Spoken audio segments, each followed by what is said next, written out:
પહેલી વખત એવું થયું કે ભાજપને એની જ ભાષામાં અને એના કરતા પણ વધુ મજબૂત જવાબ અમે લોકો આપી રહ્યા છીએ. આમ આદમી પાર્ટી એને જવાબ આપી રહી છે. જેટલો ભાજપ જુલમ કરે એના કરતા 4 ગણી તાકાતથી અમે એનો વિરોધ કરીએ છીએ અને એટલે જ અમે બોલીએ છીએ, વિરોધ કરીએ છીએ, જનતા માટે ઊભા રહીએ છીએ, જનતાની લડાઈ લડીએ છીએ. એટલે જ તો વારે ઘડીએ પકડીને જેલમાં પૂરી દેશે. ચૈતરભાઈ વસાવા જેવા સક્ષમ માણસને, જેને કોઈ ભ્રષ્ટાચાર નથી કર્યો, કોઈ તાનાશાહી નથી કરી, ક્યાંય કોઈ બળાત્કારમાં, લૂંટમાં, ચોરીમાં નામ નથી આવ્યું, પણ આદિવાસીઓ માટે લડે, ગુજરાતના યુવાન માટે લડે, ખેડૂતો માટે બોલે, તો ચૈતર વસાવા ઉપર એફઆઈઆર થઈ ગઈ. 2 વખત 307 લાગી જેલમાં રહેવું પડ્યું ધારાસભ્યએ. આજે ભારતમાલા પ્રોજેક્ટનો રોડ છે, ત્યાં ભરૂચમાં પણ નીકળ્યો છે. ત્યાં પણ જમીન સંપાદન અને વળતરના પ્રશ્નો છે. એ લડાઈ ચૈતર વસાવાએ લડી તો ધારાસભ્ય ઉપર ખોટા કેસ કરીને ભાજપે જેલમાં પૂર્યા. રાજુભાઈ કરબડા, પ્રવીણભાઈ રામ અમારા ઈ માર્કેટિંગ યાર્ડમાં ચાલતા ભ્રષ્ટાચારની સામે લડાઈ લડે. શું પરિણામ આવ્યું કે એમની ઉપર એફઆઈઆર કરી, અત્યારે એ લોકો જેલમાં છે. હું પોતે અનેક વખત જેલમાં ગયેલો. દોસ્તો, અમારું એટલું કહેવાનું છે કે ભાજપની જેલમાં, ભાજપની પોલીસના દંડામાં કે ભાજપના સરકારી વકીલમાં દમ નથી કે અમારા ઈરાદાઓને રોકી શકે, અમારી લડાઈને રોકી શકે. તમે બહુ તો 2 મહિના 5 મહિના જેલમાં રાખી શકશો, પણ અમને રોકી નહીં શકાય. અમે ધરતીમાંથી ઉગીને આપમેળે ઊભા થયેલા ગુજરાતના યુવાનો છીએ. તમે અમને ભાજપની સત્તા નહીં રોકી શકે. અમારી પહેલા જે લોકો વિરોધ પક્ષમાં હતા એને સેટિંગ કર્યું. એક પણ માણસ એમનો ક્યારેય કોઈ દિવસ જેલમાં નથી ગયો. મારી ઉંમર 36 વર્ષની થઈ. 36 વર્ષની ઉંમરમાં 30 એફઆઈઆર મારા ઉપર છે. ભાજપની સામે લડાઈ લડવાની, નેતૃત્વ કરવાની, ખેડૂતોની લડાઈ, પેપર લીકની સામેની લડાઈ, રોડ રસ્તા બનાવો એવી લડાઈ, આરટીઈ ની લડાઈ, ડ્રગ્સ અને દારૂના વિરોધની લડાઈ, એવી લડાઈ લડતા લડતા હું અને અમારી પાર્ટીના અનેક નેતાઓ જેલમાં જઈ આવ્યા. કોંગ્રેસ પક્ષનો એક પણ નેતા છેલ્લા 30 વર્ષમાં ગુજરાતમાં જેલમાં ગયો એવું મારા ધ્યાનમાં નથી. કદાચ કોઈના ધ્યાનમાં હોય. શું કામ? કે બધુંય ભાગ બટાઈનું તંત્ર ચાલતું હતું. ભાજપને મજા આવતી હતી, કોંગ્રેસને મજા આવતી હતી. અમે જ્યારે નવા યુવાનો આગળ આવ્યા, એક પછી એક યુવાનો આગળ આવ્યા. કોઈએ દક્ષિણ ગુજરાતમાં નેતૃત્વ સંભાળ્યું, કોઈએ સૌરાષ્ટ્રમાં, કોઈએ અહીંયા, કોઈએ ત્યાં, તો ભાજપના પેટમાં તેલ રેડાયું અને ખોટું દમન ચાલુ કર્યું. પણ દોસ્તો, હું તમને વિનંતી કરવા માટે આવ્યો છું કે આપણે ક્યાં સુધી આવો અન્યાય, અત્યાચાર અને જુલમ સહન કરવાનો છે. સરકાર આજ આપણું સાંભળતી નથી. અને એના કરતા મોટો મુદ્દો કે ગાંધીનગરમાં સરકાર છે ખરી કે સર્કસ છે? મને જ્યારે વિસાવદરની જનતાએ ધારાસભ્ય બનાવ્યો અને હું ગાંધીનગરની વિધાનસભામાં સત્રમાં 3 દિવસ બેઠો, મેં જોયું કે અહીંયા કોઈ સરકાર બરકાર નથી, આ તો સર્કસ છે. એકદમ મન ભાવે એવું તંત્ર ચાલી રહ્યું. દોસ્તો, ગુજરાતના ગામડાની જનતા દુખી છે. અનેક પ્રશ્નોની સામે માણસ જજુમી રહ્યો છે. એનું સાંભળવા વાળું કોઈ નથી. સામાન્ય માણસની વેદના સાંભળવા વાળું કોઈ નથી આજે ગુજરાતમાં. વાત ખાલી ભાંડુ ગામની નહીં. ભાંડુ ગામમાં 2 રોડ નીકળ્યા, રેલવે લાઈન નીકળી, દારૂ વેચાય છે, એ બધા પ્રશ્નો તો તમે જાણો.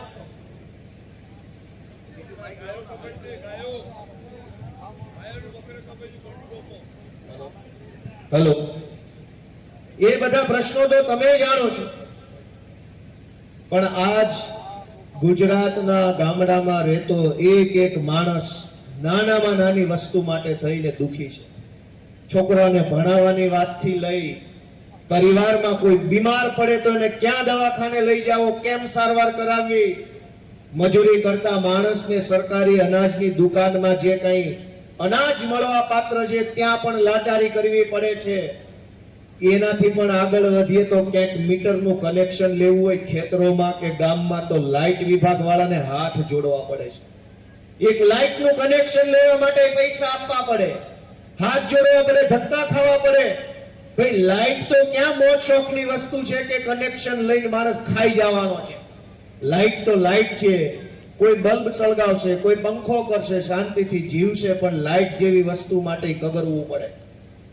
નાનામાં નાની વસ્તુ માટે આપણે કગરવું પડે, હાથ જોડવા પડે, ભાઈ સાહેબ બાપા કરવા પડે, અને તોય સાહેબોને પૈસા ના કામ ના થાય એવી પરિસ્થિતિ ગુજરાતમાં છે.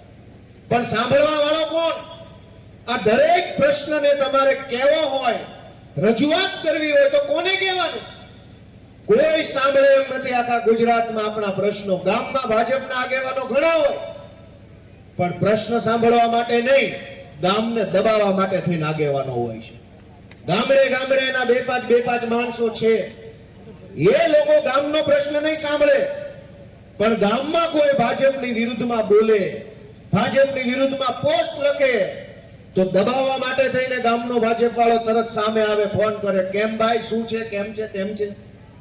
હમણાં તમે અમરેલીનો ઓડિયો સાંભળ્યો હશે, ખ્યાલ છે બધાને? અમરેલીથી અરવિંદ કેજરીવાલની સભામાં કેટલાક લોકો આવ્યા હતા સુરેન્દ્રનગર ખાતે.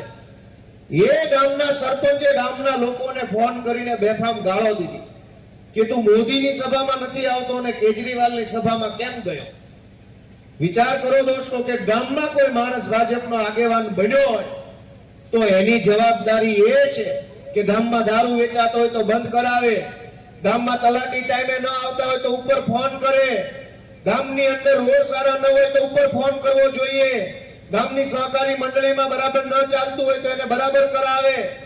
આ બધી જવાબદારી ભાજપના માણસની હોય. પણ એના બદલે ભાજપનો માણસ એ ધ્યાન રાખે કે આ ભાંડુ ગામમાંથી કોઈ ભાજપના વિરોધમાં જાય તો એને હું ધમકાવું, તારો પ્લોટ ખાલી કરાવી નાખું, તારું પાણીનું કનેક્શન કાપી નાખું, તારે ત્યાં રેડ પડાવી દઉં, તારે ત્યાં આમ કરાવી દઉં. મિત્રો, કોઈ સાંભળવા વાળું નથી આજ ગુજરાતમાં આમ જનતાનું.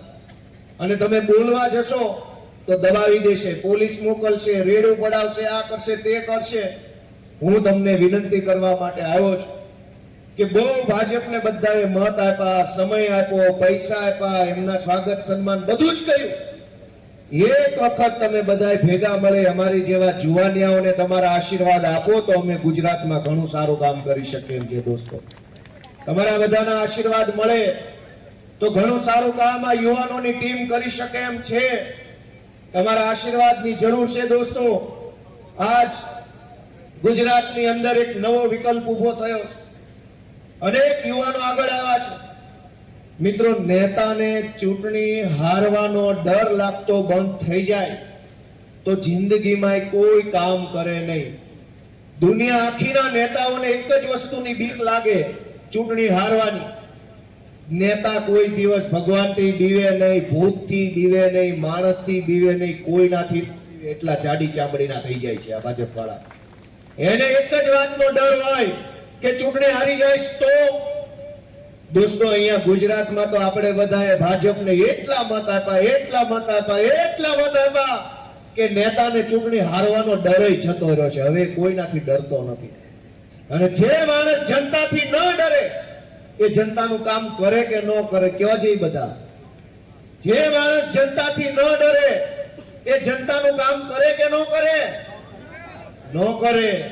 ગુજરાતમાં 35-40 વર્ષથી એટલી વખત ભાજપને મત આપ્યા, એટલી વખત આપ્યા. ભાજપ વાળાને એમ થઈ ગયું કે લોકો ભલે કકળાટ કરે પણ ચૂંટણી ટાણે બટન તો પાછા અમારું જ દબાવવાના છે, તો ભલે કકળાટ કરતા. આ ભારતમાલામાં જમીનો કપાઈ જાય, જેટકોની લાઈનો નીકળે, જમીનો કપાઈ જાય, બાકી બચી હોય નાના રોડમાં કપાઈ જાય, વધુ બાકી બચી હોય કેનાલમાં જાય, વળી બચી ગઈ હોય તો ટીપીમાં જાય, પછી બચી ગઈ હોય તો ગુંડા પડાવી જાય. છેલ્લે તમે વધો અને લેણું વધે, છેલ્લે કશું જ વધતું નથી દોસ્તો. છતાંય ગુજરાતની સરકારમાં કોઈ સાંભળવા વાળું નથી. શું કામ? કે મેં જોયું ગુજરાતમાં સરકારના નામે સર્કસ ચાલે છે, ત્યાં મંત્રી તંત્રીનું કોઈ વજન પડતું નથી. હમણાં એમણે મંત્રીમંડળ બદલ્યું. આની પહેલા એક વખત બદલ્યું હતું ને એની પહેલા એક વખત બદલ્યું હતું. યાદ છે બધાને? યાદ હોય હાથ ઊંચો કરો તો મને યાદ છે. મંત્રી બદલાણા 3 વખત મંત્રીમંડળ બદલાયું. એનો અર્થ શું? પહેલા જ્યારે મંત્રીમંડળ બદલાયું ત્યારે સરકારને એમ લાગ્યું કે આ મંત્રી બરાબર નથી એટલે બદલી નાખ્યા. બીજી વાર બદલાયું ત્યારે એમ લાગ્યું હશે કે આ મંત્રી બરાબર નથી તો બદલી નાખ્યા. ત્રીજી વાર એમ લાગ્યું કે આ બરાબર નથી તો ત્રીજી વાર બદલ્યા. મને એમ લાગે છે કે મંત્રી બદલા બદલ કરે છે પણ એમનો મેળ નથી પડતો, તો આપણે બધા ભેગા મળીને એકવાર આખી સરકાર જ બદલીએ જો મેળ પડવાનો હોય તો. કેમ કે બરાબર નથી ચાલતું એવું તો એ માને છે, પણ એ બરાબર ચલાવવા માટે મંત્રી બદલે છે.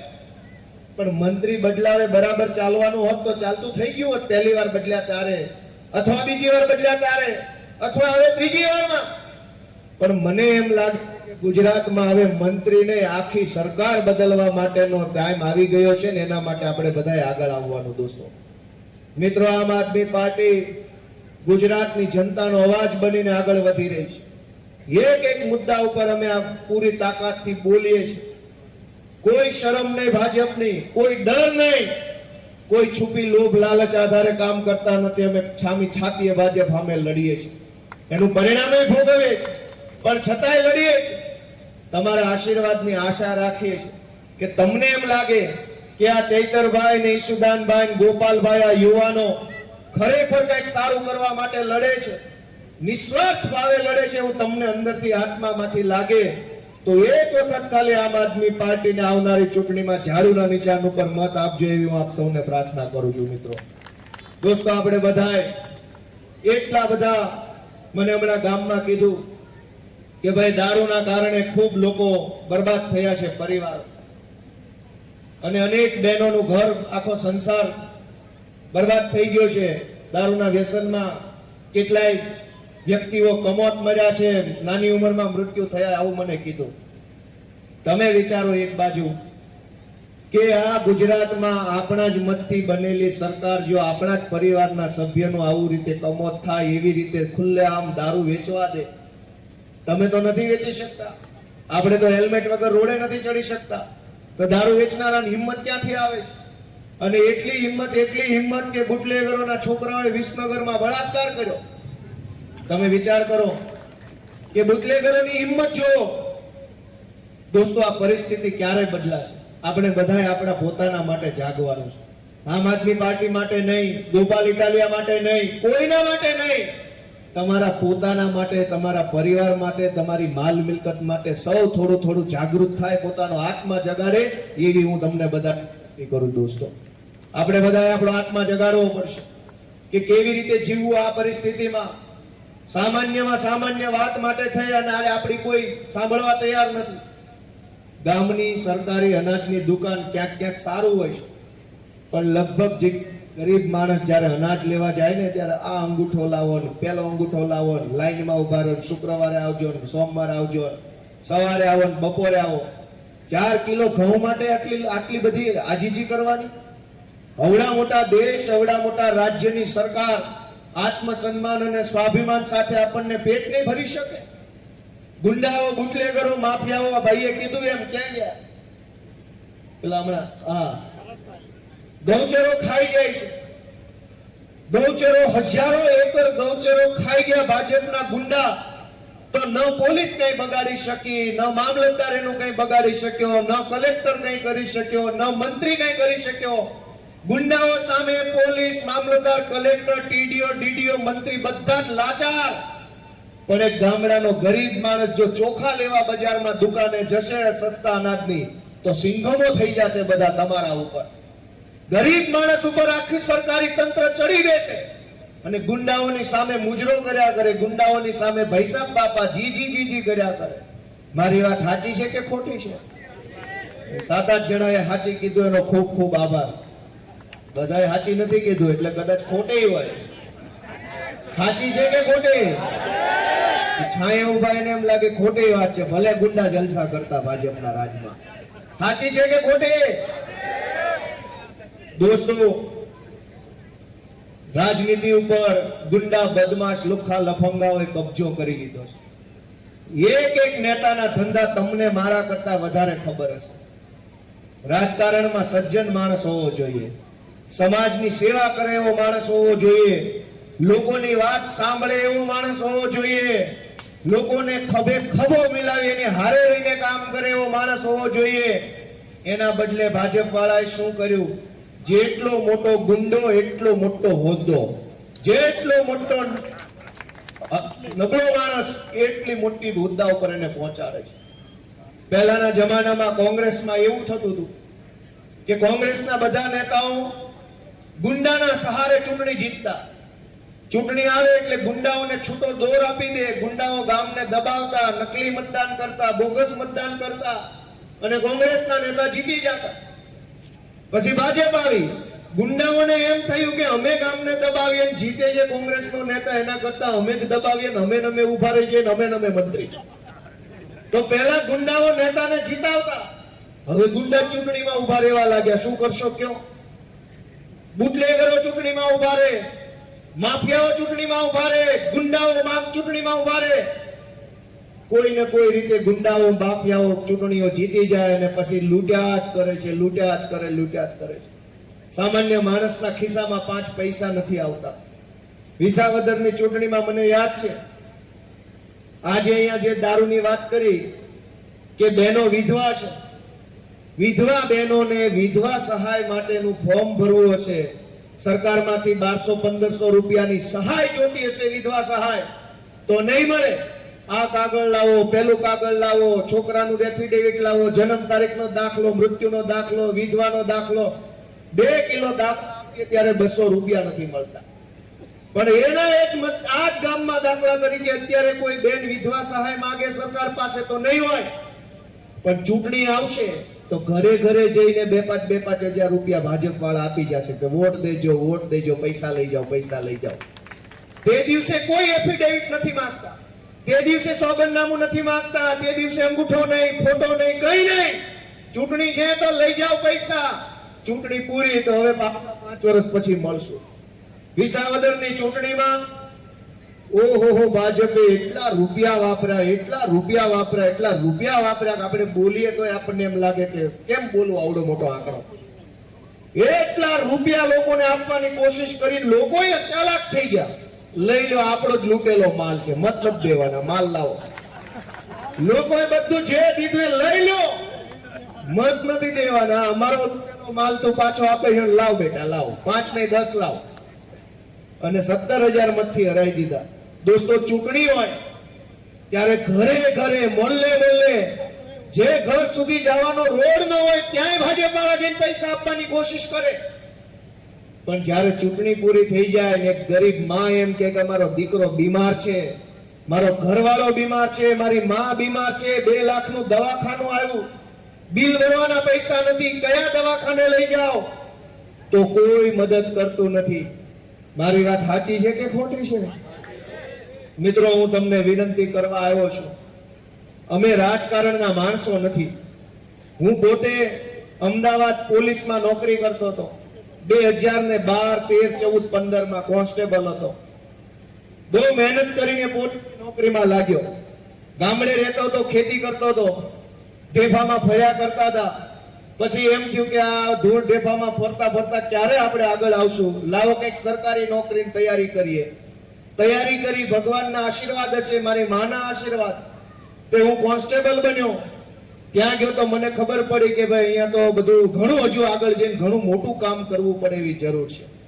અમે રાજકારણના માણસો નથી, રાજકારણ આવડતું નથી. અમારા ખાનદાનમાં કોઈ નેતા નથી, કોઈ દી જિંદગીમાં પાર્ટી નહોતી જોઈ. મેં પોતે ખબર નહોતી પડતી પાર્ટી કેવી આવે, હોદ્દા કેવા આવે, પ્રમુખ કેવા આવે, કઈ ખબર નહોતી પડતી. આપણે તો આપણી ખેતી કરીએ, ગામડે જઈને સુઈ જઈએ, કોન્સ્ટેબલ બન્યા તો નોકરી કરીએ, વિસલ મારીએ, દંડો મારીએ, ઘરે આવીને સુઈ જઈએ પાછા. પણ મને એમ લાગ્યું કે આટલા બધા લોકો દુખી છે, પીડાય છે, હેરાન થાય છે, ભાજપ વાળા કોઈને બોલવા દેતા નથી, બોલે એને દબાવી દે છે. મેં નક્કી કર્યું કે મારે નોકરી નથી કરવી, હવે હું લોકોનો અવાજ બનવા માટેનું કામ કરીશ, સંઘર્ષ કરીશ. જે તકલીફ ભોગવવી પડે તે ભલે, પણ હું અવાજ ઉઠાવીશ, બોલીશ, ડરીશ નહીં કોઈનાથી. એમ માની, એમ વિચારી મેં નિર્ણય કર્યો. સરકારી નોકરીમાંથી રાજીનામું આપી દીધું 2017 અને હું જાહેર જીવનમાં આવ્યો. દોસ્તો મિત્રો, મારા ખાનદાનમાં કોઈ ગામ પંચાયતનો સભ્ય નથી બન્યો. હું મારી પેઢીનો પહેલો માણસ છું જે પાર્ટીમાં આવ્યો, એમાંય પાછો આમ આદમી પાર્ટીમાં, અને એમાંય આવીને પાછો ધારાસભ્ય બન્યો. મારા ખાનદાનનો પહેલો માણસ હું છું. પણ શું કામ અહીંયા આવ્યા? અમે જોયું તમારું ગામનું નામ ભાંડું છે, મારા ગામનું નામ ટીંબી છે. જેવી સમસ્યા અહીંયા છે એવી જ સમસ્યા 400 કિલોમીટર દૂર ટીંબીમાં છે, અને એવી જ સમસ્યા દૂર ત્યાંથી 500 કિલોમીટર દૂર ભરૂચમાં છે, અને એવી જ સમસ્યા ત્યાંથી 300 કિલોમીટર દૂર ડાંગમાં છે, અને એવી જ સમસ્યા ત્યાંથી 700 કિલોમીટર દૂર બનાસકાંઠામાં છે, અને એવી જ સમસ્યા ત્યાંથી 300 કિલોમીટર દૂર ભુજમાં છે. આખા ગુજરાતના હજારો લોકો દુખી છે, પીડાય છે. એક સરખી સમસ્યા ગામડે ગામડે છે. મેં ઈ જોયું, મને એમ થયું કે લડાઈ લડવી પડશે. જે થવું એ થાય, પણ પાછું પગલું ભરવું નથી. મિત્રો, અમે જનતા માટે થઈ કંઈક કરવા આગળ આવ્યા છે. જો હોદ્દા જોતા હોત, જો રૂપિયા જોતા હોત, મોટી મોટી ગાડીઓમાં ફરવું હોત, સિક્યુરિટી લઈને ફરવું હોત, મોટી તોપ થઈ જવું હોત, તો કઈ પાર્ટીમાં જોડાવું જોઈએ? ભાજપમાં. ટેકાના ભાવે હોય એટલો માલ ખરીદી લેશું.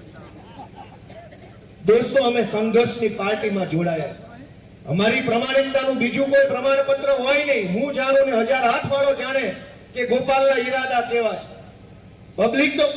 પબ્લિક એમ કે બોલે છે, સાચું હોઈ શકે, ખોટું હોઈ શકે, પણ ઈમાનદારીનું પ્રમાણિકતાનું પ્રમાણપત્ર એ છે કે ચૈતર વસાવાને, ઈશુદાન ગઢવીને, ગોપાલ ઇટાલિયાને પૈસા વાળું થવું હોય તો કઈ પાર્ટીમાં જોડાવાય? કયો બધા? પૈસા વાળું થવું હોય તો કઈ પાર્ટીમાં જોડાવાય? ભાજપમાં જોડાવાય. ભાજપમાં નથી એનો અર્થ એ નીકળે કે નહીં કે આને પૈસા વાળું નથી થવું, પણ લોકો પૈસા વાળા થઈ જાય ને એવી લડાઈ લડવા માટે અમે નીકળ્યા. અમારે પૈસા વાળું નથી થવું. અમારે પૈસા વાળું થવું હોય તો ભાજપ વાળા ના પાડે એમ જ નથી, પણ અમારો તો સંકલ્પ એ છે કે લોકોને લૂંટનારી, લોકોનું શોષણ કરનારી ભાજપ પાર્ટી હટે અને ગુજરાતની ગાદી ઉપર ગુજરાતના ખેડૂતોનું શાસન આવે, એવું અમારું સપનું લઈને અમે નીકળ્યા. દોસ્તો, અમે માર ખાધો, જેલમાં ગયા, હેરાન થયા, પણ તોય ડરતા નથી. શું કામ? લક્ષ્ય એક જ છે કે ગુજરાતના સામાન્ય માણસની વેદનાને અવાજ આપવો છે, લોકોની પીડા ઓછી થાય એવું કામ કરવું છે. અને એમાં તમારા બધાનો આશીર્વાદ મળશે તો અમારા જેવા યુવાનોની તાકાત વધશે. હું એની વાત બીજી વખત રિપીટ કરું કે અમે રાજકારણીયા નથી. ક્યાંક અમારી ભૂલ હશે, ક્યાંક અમારી જાણતા અજાણતા ચૂક થઈ હશે, ક્યાંક અમને નહીં આવડતું હોય, ક્યાંક અમે બોલ્યા હશું એ બરાબર નહીં હોય. આવું બને, કેમ કે અમે રાજકારણીયા છીએ નહીં, કઈ 3 પેઢીથી આમાં છીએ નહીં. અમે તો દાજના મારા આવ્યા છીએ, બળતરા લઈને આવ્યા છીએ, વેદના લઈને આવ્યા છીએ, વેદના સાંભળવા આવ્યા છીએ. કઈક ભૂલચૂક હોય તોય માવતરની જેમ, મા બાપની જેમ તમે અમને માફ કરજો ને પાછા આશીર્વાદ આપજો, એવી હું ભાંડુ ગામમાં બધાને વિનંતી કરું. દોસ્તો, આજ ગુજરાતમાં કોઈ બોલવા તૈયાર નથી. ભાજપની તાકાતની સામે કોઈ હિંમત કરે એમ નથી. બધાને ડર લાગે છે જેલમાં જવાનો, માર ખાવાનો, નુકસાન થઈ જવાનો. એ ડરના માહોલની વચ્ચે ગુજરાતના 5 જુવાનિયા જો જનતાની લડાઈ લડતા હોય તો જનતા તરીકે તમારી પાસે હું આશીર્વાદની આશા રાખી શકું કે નહીં? ભાઈ, આશીર્વાદની આશા રાખી શકું કે નહીં? બહેનો, દોસ્તો, 5 જણા લડે છે, 5-10 જણા મુઠ્ઠીભર માણસો આગળ આવ્યા છે. કોઈ અત્યારે બોલતો એક લીગલ કામ, હું તમને એક દાખલો આપું કે ગોપાલભાઈની દીકરી જન્મે તો એનો એના રાશન કાર્ડમાં નામ આવે કે ન આવે? લીગલ કામ છે. પણ આવું કામ લઈને જઈએ ને તોય સરકારી માણસો અમારે ઉપર પૂછવું પડશે. લીગલ કામ માટે ઉપર પૂછવું પડશે. ઉપર હું કામ? ગોપાલભાઈ નું છે, ગોપાલભાઈ આપમાં છે, આનું હું કામ કરી દઈશ તો ઓલો ભાજપ વાળો મારી બદલી કરાવી નાખશે. દોસ્તો, હાવ 100% લીગલ કામ કરાવવા માટે થઈને તે અધિકારીમાં હિંમત નથી હોતી. એવા ભયના માહોલની વચ્ચે તમારો દીકરો ગોપાલ ઇટાલિયા, તમારો દીકરો ચૈતર વસાવા લડે છે. તમે એને આશીર્વાદ આપશો કે નહીં આપો? એવા ભયના માહોલમાં કેટલાક યુવાનો લડે છે. અમે નથી ડરતા, અમારું ગૌડું નુકસાન થઈ જાય તો થઈ જાય, પણ ગુજરાતનું નુકસાન થતું હશે ત્યાં ગોપાલભાઈ ઇટાલિયા અને આમ આદમી પાર્ટી વટથી બોલશે એવો અમારો નિર્ધાર છે. દોસ્તો, હું તમારા બધા પાસે ખૂબ મોટી આશા લઈને આવ્યો છું, ખાસ કરીને આમ આદમી પાર્ટીના બધા કાર્યકર્તા મિત્રો, કે તમે બહુ સારું કામ કરો છો. ઘણીવાર આપણે વોટ્સએપમાં દેશ સેવાના, રાષ્ટ્ર સેવાના મેસેજ આવતા હોય, જોતા હોય, વાંચતા હોય. 15મી ઓગસ્ટ, 26મી જાન્યુઆરીએ થોડુંક દેશ સેવાનું જનૂન વધી જાય આપણું, કે કંઈક કરી નાખું, બધાને આ ફોજી જેવો મોકો ન મળે આર્મીમાં જઈને દેશ ઉપર ઉભા રહેવાનો. કેટલીક લડાઈ દેશની બોર્ડર ઉપર લડાતી હોય, કેટલીક લડાઈ ગામની અંદર, ગામની પંચાયતમાં, તાલુકા પંચાયતમાં લડાતી હોય. બે દેશ સેવા છે. આજ જે આમ આદમી પાર્ટીનો સૈનિક, આમ આદમી પાર્ટીના કાર્યકર્તાઓ આવડા મોટા ભાજપના રાક્ષસો સામે જે લડાઈ લડે છે ને, એ એક મોટા પ્રકારની દેશ સેવાથી કઈ ઓછું નથી દોસ્તો. ગામમાં રોડ ખરાબ બનતો હોય, અનાજ સમયસર ન મળતું હોય, પોલીસ FIR ન લખે, ત્યાં જઈને આમ આદમી પાર્ટીનો કાર્યકર્તા ઉભો રહે અને લીગલ કામ કરાવે. મને એમ કહો કે દેશ સેવા ગણાય કે ન ગણાય? ગણાય કે ન ગણાય? મિત્રો, છેલ્લી વાત કહું કે ધારો કે રોડ સરકારે બનાવવાનો હોય, ધ્યાનથી સાંભળજો બધા, પછી મારી વાત પૂરી કરીશું. કે રોડ સરકારે બનાવવાનો હોય, પણ આ ભાજપની લુચ્ચી સરકાર રોડ ના બનાવ્યો તો પબ્લિકે ફંડ ફાળો કરીને પોતાની રીતે બનાવ્યો. મેન લપ પડતી ભાઈ બનાવો ને આપણે ચાલવા લાગો. શાળા સરકારે બનાવવાની હોય, પણ સરકારે શાળા ન બનાવી, પબ્લિકને મેલ લપ પડતી બધી જ્ઞાતિઓએ પોતપોતાના જ્ઞાતિમાંથી પૈસા એકઠા કરીને પોતપોતાની જ્ઞાતિની શાળા, કોલેજ, યુનિવર્સિટી બનાવી. વાત સાચી કે ખોટી? દવાખાના સરકારે બનાવવાના હોય, પણ સરકારે ન બનાવ્યા, પબ્લિકે કીધું મેલ લપ પડતી ભાઈ આપણું પોતાનું દવાખાનું બનાવો, તો અનેક જગ્યાએ ટ્રસ્ટના, NGOના, સમાજના દવાખાના બન્યા. વાત સાચી કે ખોટી? પબ્લિકે, સરકારે બસ પૂરી પાડવાની હોય, બસ આવે, લોકો એક ગામથી બીજા ગામ, કુટુંબમાં, પરિવારમાં, વ્યવહારમાં જઈ શકે. સરકારે બસની સુવિધા ઊભી ન કરી તો પબ્લિકે પ્રાઇવેટ બસોમાં ચાલુ કર્યું, મેલ લપ પડતી પ્રાઇવેટ બસમાં ચડો. સરકારે જે સુવિધા પૂરી પાડવાની હોય, ચાહે રોડની, ચાહે બસની, ચાહે શાળાની, ચાહે દવાખાનાની, ચાહે કોલેજની, સરકારે એક પણ સુવિધા પૂરી ન પાડી તો પબ્લિકે બધી સુવિધા પોતાની રીતે ઊભી કરી. પણ તમે ઘરના પોલીસ સ્ટેશન ખોલી શકશો? ઘરની શાળા ખોલી શકો, ઘરનું દવાખાનું ખોલી શકો, ઘરની બસ બનાવી શકો? મને જવાબ આપો ભાઈ, ઘરના પોલીસ સ્ટેશન ખોલી શકશો? કે આ ઠાકોર સમાજનું પોલીસ સ્ટેશન, ઇન્સ્પેક્ટર ફલાણાભાઈ ઠાકોર, આ ઇટાલિયા પરિવારનું પોલીસ સ્ટેશન, એના ઇન્સ્પેક્ટર ગોપાલ ઇટાલિયા, ખોલી શકશો ભાઈ ઘરના પોલીસ સ્ટેશન? કોઈ હાય નથી પાડતું, નાય નથી પાડતું. ઊંઘવાનો ટાઈમ થઈ ગયો છે. મને બધા જેટલાને સંભળાતો હોય એટલા જવાબ આપો ભાઈ, ઘરના પોલીસ સ્ટેશન ખોલી શકશો?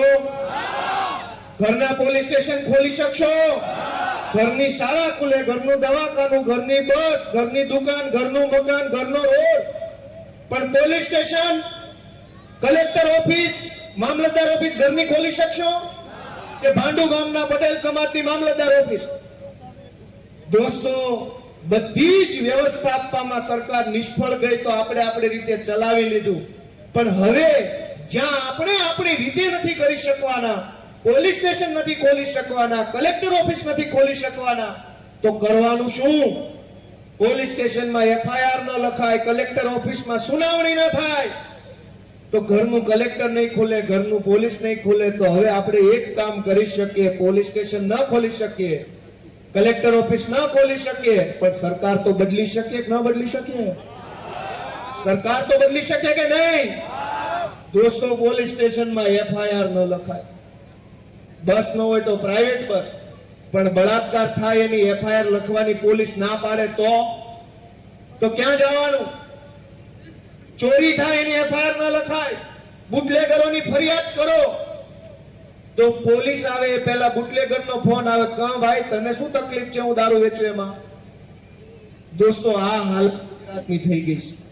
ગોપાલ ઇટાલિયા ઉપર દયા ન કરતા, આમ આદમી પાર્ટી ઉપર રહેમ ન કરતા, પણ તમારા પોતાની ચિંતા કરજો, તમારા પરિવારની ચિંતા કરજો, તમારી માલ મૂડી મિલકતની ચિંતા કરો, તમારા બાળ બચ્ચાની ચિંતા કરો. અને તમને ચિંતા થાય તો આમ આદમી પાર્ટીને તમારો એક આશીર્વાદ ભર્યો મત આપજો, એવી વિનંતી હું આપ સૌને કરતો જાઉં છું. દોસ્તો, આ પરિસ્થિતિ બદલવા માટે અમે આગેવાની લીધી છે. તમારા આશીર્વાદની, પ્રેમની, લાગણીઓની જરૂર છે. તમે અમને આશીર્વાદ આપશો, તમે અમારું ઘડતર કરશો, તમે અમને બનાવશો, તમે અમને શીખવાડશો, તમે અમને આગળ લઈ જાઓ, તો અમે આ ગુજરાતની અંદર આમ જનતાનું ઘણું બધું સારું કામ કરી શકીએ એમ છે. મિત્રો, આપ સૌએ આટલી મોડી રાત સુધી બેસીને મારી વાત શાંતિથી સાંભળી એ બદલ હું આપ સૌનો હૃદયપૂર્વક ખૂબ ખૂબ આભાર વ્યક્ત કરું છું. આટલું સરસ આયોજન કર્યું એ બદલ અમારા સૌ આગેવાનો, મંચ ઉપર બેઠેલા સૌ વડીલો બધાનો હૃદયપૂર્વક ખૂબ ખૂબ આભાર વ્યક્ત કરું છું. અને નવા વર્ષમાં